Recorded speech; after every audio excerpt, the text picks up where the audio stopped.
One thing that is highly connected to editing and the framing, camera position, and blocking, and so on. Blocking is where characters or actors are in the image. And the mise-en-scène, what you see in the image. One very important aspect of that is managing the knowledge of the audience. And I would say that you could even say that movie making, the kind of essence of movie making, is to manage what the audience know. Because as a movie maker, you have to decide what should the audience know in this particular situation. Let's take an obvious example. We have a kitchen scene with two characters, and one of the characters are hiding a knife somewhere. Of course, the scene is very different depending on whether the audience know this or not. And if the audience know that character A is hiding a knife, another question then is, does the audience know that character B knows that character A hides the knife? If you think of those three different examples, the audience doesn't know about the knife, the audience know about the knife, and the audience know that one character knows about the knife. Those three situations are very different, and you interpret it very differently as an audience. So I think that's an example of managing the knowledge of the audience. And of course, what does the audience know about the character? So that is what you have to consider when you plan, when you script the movie, and when you plan the shooting, and when you edit. What should the audience know? And of course, the follow-up question is, how should I make the audience know this? Because it is very important that that you tell this clearly in the movie, at least the stuff that needs to be told clearly. There are other parts of the movie that can be ambiguous, ambivalent, and then those should be ambiguous. But some things has to be clear. And I'm saying this quite much from my own experience, because if I think back about if I think about the student movies that have been done previously in this course, one of the most common errors that students have done in the course is that they don't make it clear for the viewer basic stuff like who is this about, who is the main character, where does it take place, and when we move to another location, where is this? Is it the same apartment? Is it a new apartment? Who belongs this apartment to, and so on. And there's lots of things like that needs to be clear, and if that isn't clear, then it can be very confusing.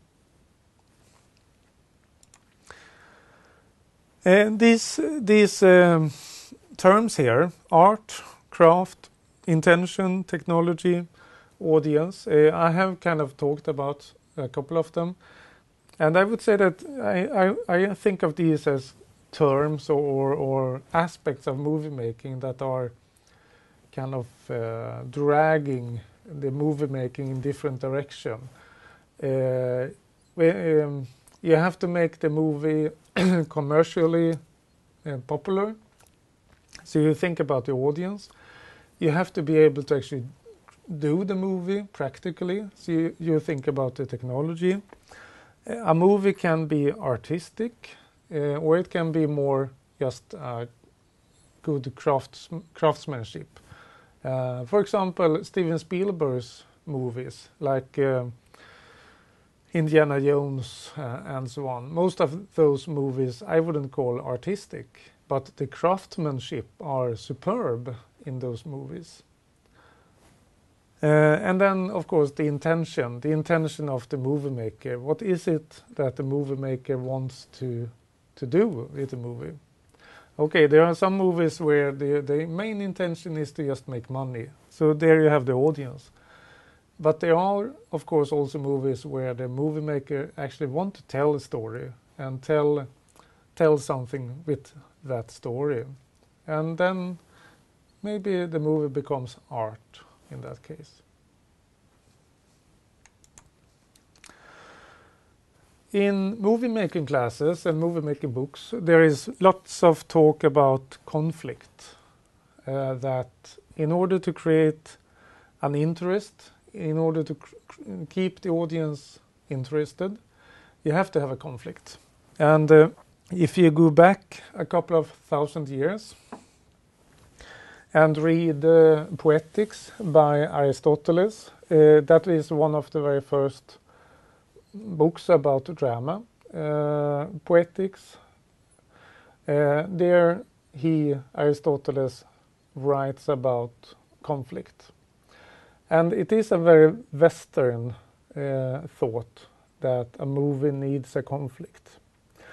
And I can agree on that to a quite big extent, because the conflict makes the movie interesting in most cases. So yes, I would say that you need a good conflict.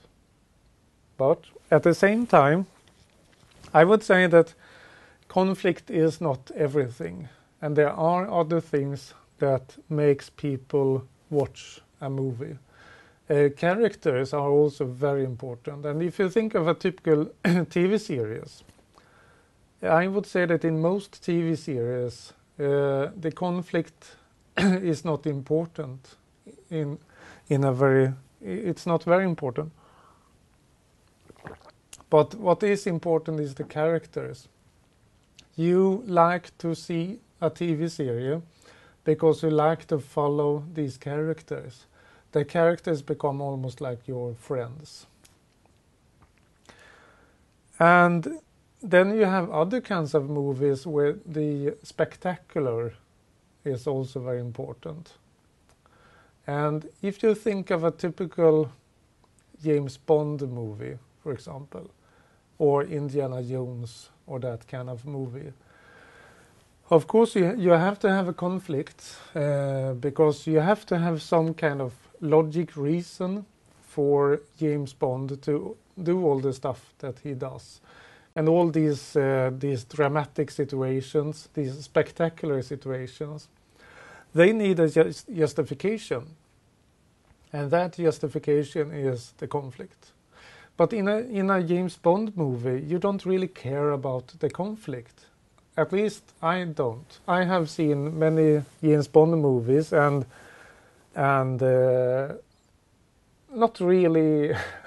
Usually, I really don't understand what's the conflict. Okay, I know that someone is trying to take over the world and so on, but I don't really care about that. What I care about, and I think that goes for the rest of the audience also, what I care about in a James Bond movie is the character, but also the spectacular. You are watching a James Bond movie because you like all this spectacular action. So I would say that I agree with conflict, but there are also character and spectacular. And depending on the kind of movie, there can be different focus. Thank you very much. This was the first lecture in the digital movie making course. And here is some suggested readings in the blink of an eye, as I mentioned before. Understanding comics is not really about movie making, it's about comics. But it's a very, very interesting and good book about telling stories with images. So I think that one is quite important. Directed by Steven Spielberg, is quite readable and fun. And then we have, there's lots of film theory books, and Poetics of Cinema is only one of them, and Bordwell has written lots of other books, but that is one from the bookshelf. Thank you very much.